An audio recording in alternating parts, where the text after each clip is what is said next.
Welcome back to The Hollow Voice, and I'm here to keep you company tonight. If this sound helps you relax, please like the video and subscribe to the channel. Let me know. Where are you watching from and what time is it? Now go lie down and relax. When Hamilton first heard the note, he thought he'd dreamed it. So pure and achingly clear it was, sparkling before him in the air like a cut diamond. It hung there unimaginably long, piercing the smoky gray half-light and smell of stale beer, burrowing relentlessly into his clouded brain until at last it found purchase, disturbing his addled and aimless thoughts. No longer a dream, another of his aborted fantasies, but suddenly real, very real. His slight alcoholic sway ceased abruptly, a momentary disturbance of his beery contemplation of a dark formica tabletop with its cigarette burns and legion of dark rings. The note caught him like a bright, razor-sharp hook, sank into his skull and began turning his head, slowly and cruelly, so that before he knew what was happening, he found himself staring down the length of dark, narrow room, past the end of the bar to where the band played. Hamilton blinked once, twice, then rubbed his eyes to clear away the trailing wisps of muzziness. The band, JJ's Jazzmen, had been chalked on a blistered blackboard near the door, was sandwiched in a small area, not even a stage really, just an empty space that needed filling, jammed between and around two pillars supporting enormous smoke-blackened beams that ran a foot or so above head height the entire length of the room. It seemed impossible that they might play in such circumstances. The bass and clarinet. Who still used clarinet? Hamilton wondered. On the outside of the pillars, all but invisible to the trumpet and guitar inside.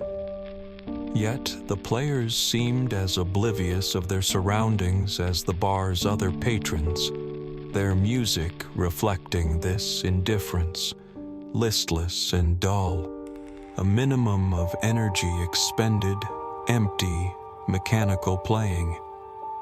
Hamilton listened. Had he heard that impossible note? He wasn't even sure he could have said which instrument had given it life. The clarinet, perhaps? His memory had faded, leaving only a vague recollection of what it had stirred in him. He watched the band play, squinting through the gloom to make them out. But they were indistinguishable, four enervated faces, glassy-eyed, tired, passionless. A dull throb in Hamilton's head distracted him. He lost interest in the band and began rubbing his temples, hoping to massage away his incipient hangover, forgetting the moment of excitement, what had roused him from his stupor, licking his dry lips instead, thinking of whether he might have enough change in his pocket for one more. He rubbed. The band played. Then the note came again, powerful this time, not from the clarinet, no. How could he have believed that? But from the trumpet, the unmistakable ring of a trumpet. "Listen to me," it demanded. "Wake up, Hamilton. Listen." He stared at the trumpet player, watched his leathery, wrinkled cheeks distend as he blew into the mouthpiece, his fingers stationary on the buttons. He listened as the dark figure blew another like the first two, shifted his fingers and blew a third and fourth that crackled with ferocity, Hamilton ridiculously counting them, savoring each one as if it were a rare wine to be sipped and appreciated, feeling inexplicably disappointed as they faded, only to be buoyed when the next note growled around him. 5, 6, 7. and Hamilton began humming 8, 9, 10, a tune he had known, one he had once played years ago with Buzz Snyder, wasn't it? He pushed his chair back and got unsteadily to his feet, staggering closer so he could see who was cooking on the trumpet. But when he approached, he was puzzled, for though he could still hear those driving, forceful notes, he could see only a stooped old man whose rheumy eyes had none of the intensity he'd expected to see in someone wailing, really wailing, but instead had only a sad, objectless stare. Yet, when his fingers moved, the notes came spilling out, one after another, faster now. A riff Hamilton recalled as tremendously difficult, but executed flawlessly. Big, brash, blustery notes of energy and life that took his breath away. He shook his head as if to clear it, and looked around for another player, thinking perhaps he had missed something, that maybe someone else was teasing the brass. But he realized there couldn't be.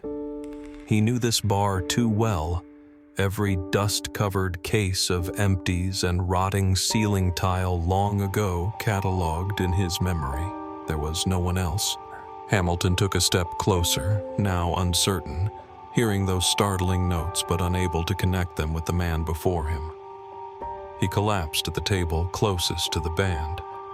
The others continued playing in their uncaring fashion, the sound of their instruments harsher and more irritating next to the heart-wrenching clarity of the trumpet's voice. He could sense the band becoming aware of his presence, purposely ignoring him. He could hear it in their playing, the apathy replaced with a bristling defensiveness. He had always had an ear that way, a gift he'd called it back then. Listening to the better players, he'd been able to tell them what they were feeling sometimes, when he knew them well enough. Exactly what they'd been thinking. He even acquired something of a reputation as a prophet, an unerring judge of raw talent. Somehow, he could block out the uneven edges and discordant notes, smooth away the rough spots, and imagine, no, hear what they might be like someday. His band leaders often asked him to sit in on sessions just to listen to hungry youngsters, and then asked him, "What'd you think? Any good?" Waiting for him to say, "Yeah, he's got it," or "Nah, no heart." Sure that whatever Hamilton said would show itself to be true. His gift had made him a lot of enemies over the years and spooked enough people to get him fired once or twice. But he had only laughed when it had happened, young and hopeful and sure of himself. But it had been a long time since he'd been sure of himself, of anything really. Not since he'd lost himself in a bottle and drunk his music away, sip by sip, until even his gift deserted him. Those who had hung on his opinions now passing him on the street without so much as a look. Closing his eyes, he blocked the squawking of the others out, willed them away, concentrating solely on the man blowing wild, the man talking to him unlike anyone had for some time. He listened with an astonishment and joy he had not felt in years, losing himself in the music, nodding his head in time. The notes sang through him, resounded in his skull as if it were a concert hall. He could feel the tingling in his fingers, he the old sax player, his fingers moving along the same lines, imagining how he might play it, pausing when the trumpet took off on a ride, running out of control up and down the scales, improvising, yet managing to work seamlessly with the whole, moving with such authority, Hamilton's whole body moved with it, in it, around it. Yeah, he thought, his heart pounding wildly. Go, man, blow it! And as it started, so it stopped, abruptly and without warning, the final note lingering, echoing, drifting past Hamilton, down the length of the bar, past the pimps and their whores, out the battered little door, into the night. Hamilton clung to it, as a dying man might hang on to the hope of a last-minute cure. But it died, extinguished, a last coal winking out, followed by harsh, raucous laughter and the angry voices of the pimps arguing over one of the girls. He opened his eyes. JJ's jazzmen were packing their instruments into battered cases. Hamilton pushed himself away from the table. "Hey, man," he said, his tongue thick with drink, looking at the trumpet player. "Hey." 8 dark eyes turned towards him. Their movements stopped. Hamilton suddenly felt foolish. He had wanted to say something, had wanted to acknowledge the thing of beauty he'd just been given, to thank someone for it. But now he wasn't sure what to say. "Yeah?" It was the trumpet player. His voice was cracked and raspy from too many cigarettes, teeth and hair yellow with nicotine. I played," he said hesitantly. "The sax, I mean." The trumpet player shrugged. "Man, you were really smoking out there. You were great. I haven't heard playing like that in years." The trumpet player narrowed his eyes. Hamilton could see the wrinkles in his dark skin, could almost imagine the dust in them. "What'd you mean? Hun? What'd you mean by that?" he said, his voice crackling with anger. Nothing at all." The old man scowled and stooped over to pick up his case. The others were already packed and moving towards the door. "Wait," Hamilton almost shouted at the bent figure. "One question, okay? Just one question." "What? What'd want, man?" "What you were doing. That little ride right at the end. Man, that was great. As good as I ever heard. And I've heard a lot." "Well, you ain't hearing so good now. I didn't play no ride." "Sure you did," Hamilton said excitedly. "You know what I mean, where you spun off just before the all-in.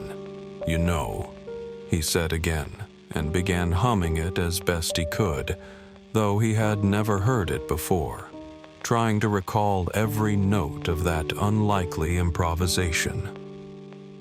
As he hummed, he watched the old man's expression, watched his face freeze, become cold and hard as winter stone.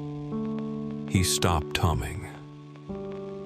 "You know," he said again quietly, a question this time, not sure why, but aware he had done something wrong. "I didn't play no ride like that." Anger filled the old man's voice, and Hamilton could see his hands trembling. "I can't. I couldn't. Not in years. I ain't played nothing like that in years. What do you mean making fun of me like that for? What do you mean?" I didn't mean anything. I just heard. Who put you up to it? What son of a bitch asked you to do this?" "I just heard it, man. That's all." "You didn't hear nothing at all. You just like to make fun of old men, that's all." "But I did, just before. You ain't nothing but a low-life son of a bitch drunk. Why you gotta be dragging other folks down too, hun? What you gotta be doing that for?" "But I heard it, man," Hamilton insisted. "I did. That was so sweet. You were great. Really great." The old man began backing away. Hamilton could hear him hiss through his teeth. "What for, man? What for? Can't you leave me alone?" What'd I do to you? Just let me be." He shuffled quickly towards the door. Then he was gone, following his notes into the night, waking in the dark, perspiration-soaked, heart hammering wildly, breathing raggedly, uncertainly, as if your body had forgotten how, believing that had you not woken, your lungs might not have remembered. A short while later, when you've calmed down, when your respiration has become more or less regular again, when the banging in your chest has been reduced to merely a steady knock, the reality of your flat brings you back down, all the way down, the torn and discolored wallpaper, dripping sounds from the rusty sink, the startled roaches scurrying for cover whenever you move, the creak of the old bed as you roll over to find that half-finished smoke, all nailing you firmly down to earth once more, placing you squarely in the monotony of your wasted, unchanging life. Not a life, really, you think, merely an exercise, mechanical, without meaning. You remember then, and your heart skips a beat. You close your eyes, trying to bring it back, but it's too late. The memory has faded. The music has fled. When Hamilton returned the next day, all that remained of the band was the faint, half-erased word, Zmen, on the blackboard, over which a new name had been scratched raggedly. Hamilton stood there, trembling slightly. He hadn't had a drink for hours, wanting to be as clean as possible. Ordinarily, he didn't pay much attention to the shakes, considering them to be a natural rhythm. But this time there was something else, something he couldn't define that made his condition intensely uncomfortable. They had gone. Where? The sullen bartender couldn't or wouldn't tell him. So Hamilton left and wandered down the street, searching through bus shelters and dark alleys for newspapers that might have club listings. And though he managed to collect a few, JJ's Jazzmen were nowhere to be found in their pages. He returned to his small, damp room, turned on his hot plate and warmed his hands. They still trembled, yet he felt detached, as if they were someone else's hands, that this craving for a drink was not his, or at least had been replaced, usurped by another need, something that ran stronger and deeper. When the room began to warm a little, Hamilton moved over to his bed where he had laid the soggy papers and read through them again, hoping, though he knew better, to find some sign of the Jazzmen. Delivering flyers didn't pay much. Anyway, he never delivered them all, sometimes trashing them, other times putting 3 or 4 in every mailbox. But it did pay enough for his room and gave him a few dollars which he normally spent on beer or something stronger when he could afford it. He hadn't been reduced to bitters yet, though he'd been tempted once or twice. It was still a point of pride with him. This time, however, Hamilton didn't run out and buy a bottle when the route manager placed the money in his hand. Rather, he closed his fingers around the bills tightly, and with it balled up in his fist, he walked back to his flat, past his usual haunts, stopping on the way only once to buy a newspaper. At home, he placed the paper carefully on his bed, gingerly turning the pages until he found the entertainment section. He ran his finger down the columns with club listings. Nothing.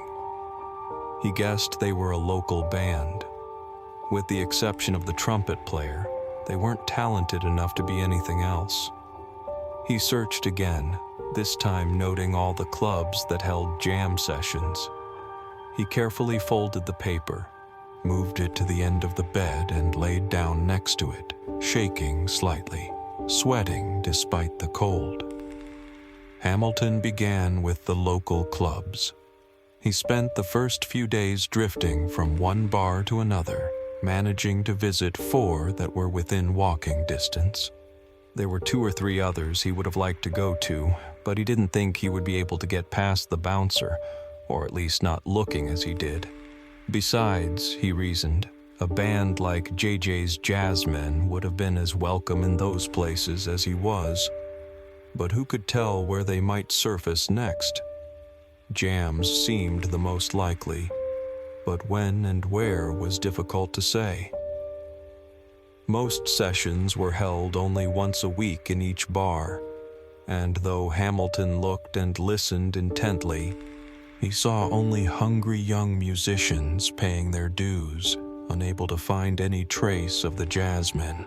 In the second week, he took the crosstown bus, saving his money for the fares and, when necessary, cover charges, so that he might visit 2 clubs a week. By the third week, Hamilton had run out of legitimate clubs. There simply weren't that many places these days, at least not many for clientele of his type. He began moving into the empty hours of the night, going to dark after hours clubs, chasing them to their elusive locations, only to be disappointed after paying dearly to enter. This occupied 2 more weeks, and he found himself growing steadily despondent, watching his meager resources dwindle, figuring in his head how many beers he might have had instead. Then, walking home after a day of delivering flyers, intent on the hard, cracked concrete of the sidewalk, oblivious to the crowd shouldering past him, he heard it. Amid the honks, the hiss of tires sighing on the pavement, obscured by the thrum of engines, Hamilton heard it. He stopped dead, heart pounding, ignoring the pressure of the crowd, kneeing up from his habitual stoop, straining his senses. Different this time, he thought. A cornet this time, not a trumpet, but somehow still the same. Still the same arresting quality, the same pureness, the same beauty. Then it came again, a playful note, chased by another laughing music, chittering and skittering across the heaps of metal to Hamilton. The sound was full of joy, jumping from car to car, deliriously happy to be free upon the world. The notes swirled and skidded around him, tittering and chortling, inviting him to jump and run, to dance and sing, to cry out with delight. Across the street, he saw the source. But it wasn't the old trumpet player. It was a gangly boy, all elbows and knees, standing, his back to a wall of large gray cinder blocks of the new bank building, long fingers jumping frenetically from button to button on his piece, rocking wildly back and forth on his heels, looking like he might lose his balance at any moment. He played his laughter. It flowed out of the bell of his horn in great bursts, electrifying the air, infecting Hamilton with its enthusiasm. Hamilton could see the boy's face beneath a shock of red hair, could see the ecstasy written on it, could read clearly in the notes the wild abandon, the soaring delirium. Hamilton struggled back against the current of the crowd, shoved his way across the intersection, until he stood in front of the boy who was still freewheeling, hammering crazily on those keys so hard Hamilton thought he might push them right into the valves. This lasted only a moment, because with a sudden nerve-jangling rip, a short, rapid glissando cutting off hard on the last note, the boy finished. Hamilton found himself staring into deep gray eyes that stared back unabashedly above a huge grin. The boy nodded at Hamilton, then squatted down to scoop up the change in a battered black fedora at his feet. "Not great," he said, jingling the coins in his hand and looking up. Care to add any more?" He held out the hat teasingly. When Hamilton didn't respond, the boy said, "I didn't think so," and laughed merrily, not at Hamilton, but as if it were some kind of private joke the two shared. "Maybe next time I'll sound better." Then he winked. "What?" Hamilton was nonplussed. "What do you mean?" The boy laughed again. "Hey, it's okay, man. Relax. I won't play anymore, honest." He smiled broadly. "You get what you pay for," he said, flipping the hat lightly onto his head, tucking his piece under his arm and moving towards the street. "No, wait," Hamilton said, plucking at his sleeve. "You don't understand. I don't want you to stop." He could hear the desperation creeping into his voice. "You're great, man. Incredible. Don't stop." A look of puzzlement settled on the boy's face. "Nah, not really."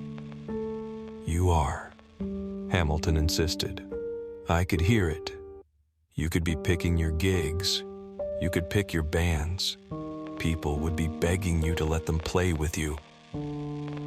The boy gently removed Hamilton's hand from his sleeve. "Nah," he said once more. "Not yet. Someday, maybe. I have this feeling, you know. You ever get those feelings? I do. Someday I may be as good as you think I am. But not now, not yet. I just graduated to street corners, and I'm not even very good at that. I mean, you were here. How much of a crowd was there, hon? I just got barely enough to buy dinner. But someday, you wait and see." Then he walked towards the street. "No!" Hamilton shouted after him, and the boy, hearing him, turned to wave goodbye as he stepped off the street corner. The car that hit him wasn't going that fast. The owner afterwards could find no dent where the bumper had broken the young musician's leg, and only the slightest indentation where he had slammed into the hood.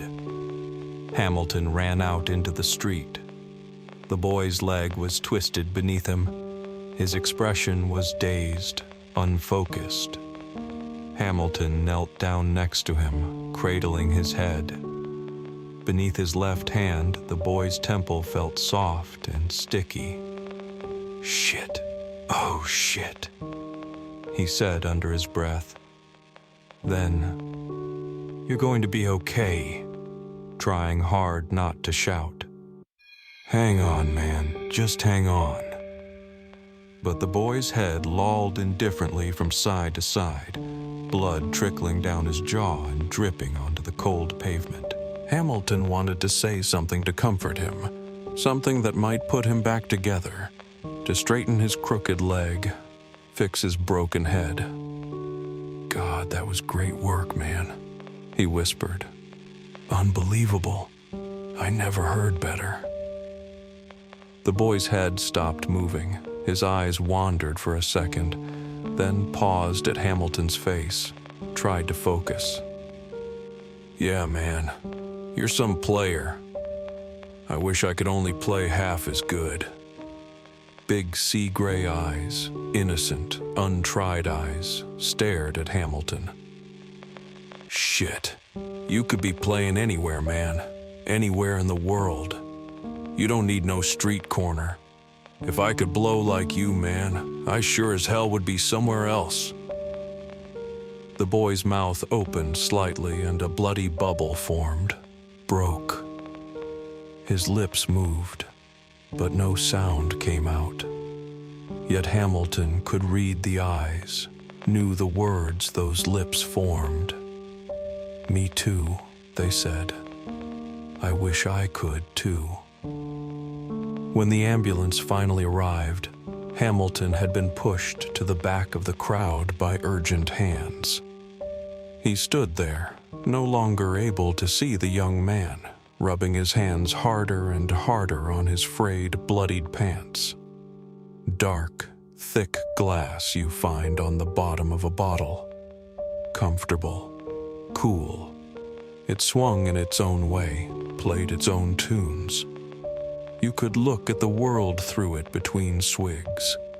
It gave you a whole new attitude, and not a bad one either. Sure, it wasn't the real thing. Sure, it lasted only a little while. Then the darkness seeped back in to fill that hole in you, that empty place somewhere inside. Not your stomach, which needed nothing but drink and an occasional bowl of soup. Not your heart, which had withered years before anyway. No, it was somewhere in between those two, between body and soul. And though you don't want to think it, you know it's the music. It's in the way those notes seduce you, the way they make you remember what it is to be alive, to hope, the way they fill you up and make you whole, something you'd forgotten years ago, or thought you had. Why won't it let you go? Empty. The rye bottle sat atop his useless radiator, and from where Hamilton lay, he could see the distorted neon glow of the sign on the Chinese restaurant across the street. He had spent his last few dollars to buy it, and now it was gone. Curiously, though, Hamilton felt none of the depression that usually followed the last swig. Instead, he lay on his bed, staring abstractedly at the bottle, thinking how foolish he'd been, how completely out of his mind. He couldn't have heard what he thought he'd heard. No one else did. Did they? It must be the rum. Too much rum will do that to you. Yeah, he decided. That must be it. I'll stick with rye from now on. For a time, Hamilton didn't move. His mind seemed to be working wonderfully fast. Everything seemed clear to him. He felt elated, as good as he could remember feeling in many years. But then the glow began to fade. He knew what would follow, so he decided, while there was still time, to see what he could do to sustain this state.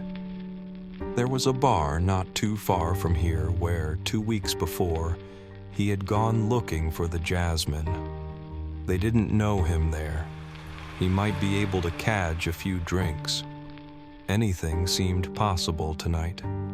The bar was a step up from Hamilton's usual haunts, although the surroundings were much the same. Cheap plywood chairs with broken backs and splayed legs, round formica tables, hard to ever imagine new, dark stained floorboards, sagging in places, cracked in others, pillars with tattered posters on them, advertising bands of years past. The place was almost empty, and he bit back his disappointment, knowing the crowd was too thin, that he'd have to go elsewhere to find a free drink. He looked around and was about to leave when he heard laughter coming from the bar. Sitting on a stool was a fat, middle-aged man talking with the waiter, engaged in an animated discussion, his round arms and belly shaking as he spoke, his balding head bobbing up and down as he made another point. He looked no different than half the men in the bar, wearing black pants with a plain belt and a white, short-sleeved shirt. He laughed again, a sound that seemed at odds with the place. A toothless, shriveled man looked up glumly at the disturbance, then turned his glare back on the far wall. Then the fat man glanced in Hamilton's direction and, catching his eye, smiled at him and nodded as if they were old friends. Hamilton found himself smiling back. He decided then to stay a bit. He was still feeling pretty good, and he took this greeting to be a sign. He found a table and flopped down in a chair, still watching the big man who was now sipping from a glass as the waiter made his rounds. "What'll you have?" The question surprised Hamilton, who hadn't noticed the waiter creeping up. "Hey, buddy," he said again. "What's it going to be?" Nothing." The waiter glared at him for a long 5 seconds, but moved on without saying anything more. Hamilton relaxed, slumping down comfortably in his seat. He looked back to the bar again, but couldn't see the fat man. He was startled instead to see his bulk loom suddenly around a pillar and head directly towards him. The man walked up to Hamilton's table, nodded, and continued past. Hamilton swung around. Behind him, he saw a small area of the floor had been cleared. There were 2 folding chairs, one into which the fat man settled himself, the other on which an alto sax lay flat. The fat man picked up the instrument, placed his lips carefully, lovingly, on the mouthpiece, and blew. Hamilton went rigid. The first note cut him slowly, excruciatingly, an unhurried knife of pain. He felt his heart stop as the fat man played another note and yet another, each of mourning, each a sigh, a mood perfectly embodied, thick raindrops, melancholy blues beating down on him, washing him in their misery. Hamilton couldn't say how long this went on. He lost all sense of time, absorbed as the fat man blew the blues out at him, the soulful lament of something lost that could have been, might have been, possible, if only, if only. Flattened notes wove around him, through him, into him. An anguished, slow curl dragged by him, almost pulling him into its dark, empty despair. He could feel something stir restlessly within his breast, a longing he had recognized only distantly, or that he had buried years ago, buried so deep he had never thought he'd feel it again. "Thank you." Startled, Hamilton opened his eyes. The music had stopped. He felt warm tears rolling down his cheeks. "What?" He was confused, dazed. The fat man smiled at him across the table. "It's not often I've had that kind of effect. Not for years, anyway. Ha, ha." His laughs tumbled out of him like rolling barrels. "I guess it means you understand, hun." Hamilton said nothing, only stared. "Not many people do, you know," the fat man continued, sighing, for a moment looking more like his blues. "There was a time, I can't play it now like I used to, but if I had had the time, I think, anyway, maybe. But hey, no use in talking about it now. Ha ha." He smiled broadly. "But you heard anyway, didn't you? Sure it wasn't perfect, but I can see you could hear what it should have been." The fat man had an expectant look on his face, a half smile, an invitation. Hamilton wanted to tell him how great he was, how wonderful his music had been. But instead he said, "What happened?" The fat man's expression fell. He said nothing for a moment, then looked down at his arm. Hamilton saw the needle tracks. Hamilton shook his head, angry. "No, you could have been great, the greatest. I can tell, you see. I got the gift." The words tumbled out, propelled by their weight. It's this thing, you know. I can hear what you might have been. Yeah, I know. And you do too." He looked directly into the fat man's eyes and could see the constricted pupils, the drooping eyelids, the watery brightness of his high. Why? His voice began to rise. Why did you do it? You could have had everything. You still can. The fat man raised his eyebrows quizzically. Sure, Hamilton said quickly. Sure you can. All you've got to do is clean yourself up. That's all. The fat man mocked Hamilton's tone. Why? Then he laughed, but it was a bitter laugh. Maybe I don't want to. Maybe I can't. Maybe I just don't have a choice. Maybe none of us ever do. What do you mean? The fat man smiled wickedly. You play, don't you? Hamilton stared blankly at him. How'd you know? Your fingers, they moved when I played. I used to, Hamilton said uncertainly, holding his hands above the table and staring at them as if they weren't part of him. They shook. Used to? Yeah, he said, his voice suddenly small. Sax? Yeah, unable to meet the fat man's glassy eyes. Yeah. Well, there it is. The fat man gestured, still smiling crookedly. Go ahead, play. No, I don't think... I haven't in years. His stomach churned and his heart beat wildly. For a moment, he thought he was going to be ill. You got the gift, man. Use it. Find out if you're the one, if you're the golden boy. He laughed boisterously now. Man, it might be too late for me, but if what you say is true, all you gotta do is listen. Hamilton shook his head. His lips formed the word no, but he couldn't bring himself to say it. What if he got up now and played? Played like he'd heard the others play? Was it too late for him? Or might he still have a chance, had this gift been given to him for this moment, to let him know things could still change? He felt giddy. With a start, he realized he had stood up and walked over to the sax. Now his hand rested calmly on the neck.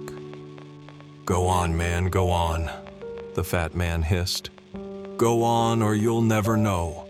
Hamilton reached down, lifted the sax till the mouthpiece moved back and forth slowly in front of his lips. He flexed his fingers, testing the movement of the keys. He felt frightened but excited too, not sure whether to be scared or exhilarated or both. Blow it, man! The fat man jeered at him.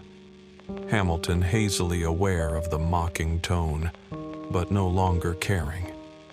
A strange belief in himself began to grow. He knew what he'd hear, and had only been too frightened all along to seize what was his. Everything had been leading to this, he thought. An elaborate preparation for this moment, a trial, a penance he'd been forced to endure. He closed his lips around the mouthpiece and blew. He played a bar and then another, falling into the music, forgetting to listen, so wrapped up in remembering what the notes should sound like. He heard it in his head, powerful and straining, vigorous and wild, sensing that he was the center, the room turning about him, as if he were the only thing fixed to the earth, while all else spun in a frenzied circle around him. He played on, 2 more bars, his fingers moving confidently now, blowing with the authority he had always felt but had never been able to manage, taking great rushes of air into his lungs to drive the sax. Do you hear? The words were distant, almost inaudible. Can you hear it, man? What? Hamilton thought as he played furiously. Hear what? Can you? The fat man said again. this time his boomy voice working insistently into Hamilton's spinning head. Here, Hamilton thought.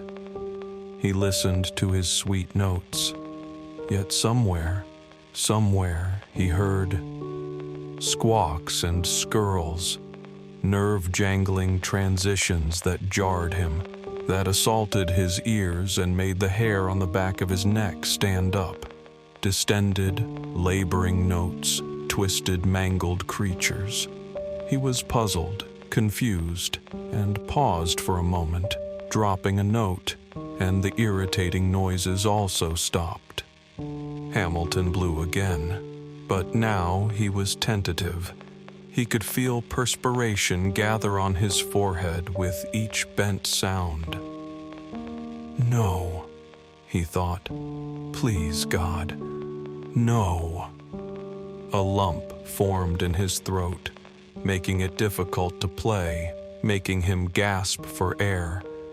He felt something important was slipping away from him, that the hole in his middle was growing larger and larger, bigger than him, pushing beyond to completely fold around him, swallowing everything that was Hamilton, becoming so big it could never be filled.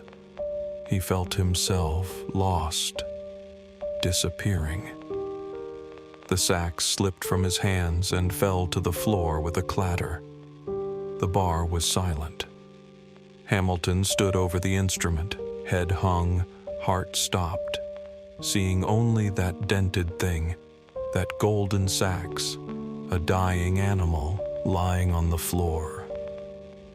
A golden pool at your feet, puddling around your worn shoes, head crowded with unfinished phrases from your almost compositions, tumbling disconnected moments of scattered script, still hearing those haunting notes in your head, only in your head, knowing you can't hear them anymore, because there's something inside you that won't listen anymore, not wanting to know, knowing instead only your fear, yes, and your failure, hearing but not listening, voices in the background, whispering softly, seductively. Incredible, one says. Man, can that guy play? A second gasps in awe. Who is he? Another wants to know, and things like that. Hushed, reverent whispers. But you can't take the chance. Not now. Hearing them but not listening, having given up hope for the certainty of the bottle too long ago, stumbling towards the door and the next drink, nearly tripping on a broken floorboard, fleeing the aching, frightening uncertainties of the future.